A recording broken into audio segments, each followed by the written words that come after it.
Le début de la compétition avait fait craindre le pire avec, dès le deuxième jour, de violents affrontements entre supporters russes et anglais en marge d'un match à Marseille. Bilan, 35 blessés, des dizaines d'interpellations et des supporters russes reconduits à la frontière.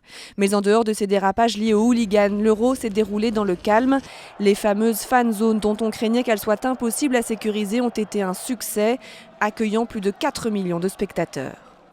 Nous avons eu raison de maintenir dans les villes les fan zones, qui ont permis de canaliser des milliers de supporters et qui ont été une réussite également puisque ces espaces clos et festifs ont fait l'objet d'un dispositif de sécurité exceptionnel. Il faut dire que jamais une compétition internationale n'avait été placée sous si haute surveillance. 90 000 personnes mobilisées pendant un mois. Policiers, gendarmes, agents de sécurité prêts à intervenir en cas d'attentat. Aujourd'hui, les forces de l'ordre, exsangues, attendent un geste de reconnaissance. On vient de donner énormément, on a donné physiquement, on a donné moralement. Maintenant, ce qu'on réclame vis-à-vis du ministère de l'Intérieur, c'est une prime exceptionnelle. En attendant une éventuelle prime, Bernard Cazeneuve doit recevoir demain tous les services du ministère de l'Intérieur mobilisés durant cet Euro pour saluer leur travail.